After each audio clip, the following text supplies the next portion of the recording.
Josué, chapitre 5. Lorsque tous les rois des Amoréens à l'occident du Jourdain et tous les rois des Cananéens près de la mer apprirent que l'Éternel avait mis à sec les eaux du Jourdain devant les enfants d'Israël jusqu'à ce que nous eussions passé, ils perdirent courage et furent consternés à l'aspect des enfants d'Israël. En ce temps-là, l'Éternel dit à Josué, « Fais-toi des couteaux de pierre, et circoncis de nouveau les enfants d'Israël une seconde fois. » Josué se fit des couteaux de pierre, et il circoncit les enfants d'Israël sur la colline d'Aralot.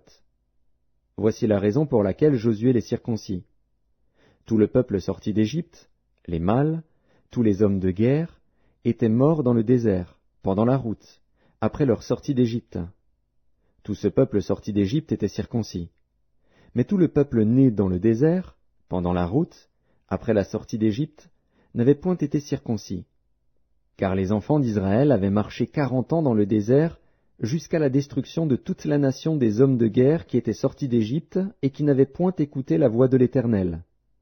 L'Éternel leur jura de ne pas leur faire voir le pays qu'il avait juré à leur père de nous donner, pays où coule le lait et le miel.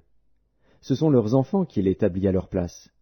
Et Josué les circoncit, car ils étaient incirconcis, parce qu'on ne les avait point circoncis pendant la route. Lorsqu'on eut achevé de circoncire toute la nation, ils restèrent à leur place dans le camp jusqu'à leur guérison. L'Éternel dit à Josué, « Aujourd'hui, j'ai roulé de dessus vous l'opprobre de l'Égypte. » Et ce lieu fut appelé du nom de Gilgal jusqu'à ce jour. Les enfants d'Israël campèrent à Gilgal, et ils célébrèrent la Pâque le 14e jour du mois, sur le soir, dans les plaines de Jéricho. Ils mangèrent du blé du pays le lendemain de la Pâque, des pains sans levain et du grain rôti. Ils en mangèrent ce même jour.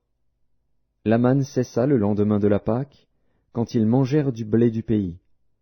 Les enfants d'Israël n'eurent plus de manne, et ils mangèrent des produits du pays de Canaan cette année-là.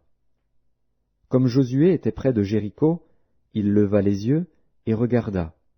Voici, un homme se tenait debout devant lui, son épée nue dans la main. Il alla vers lui et lui dit, « Es-tu des nôtres ou de nos ennemis ?»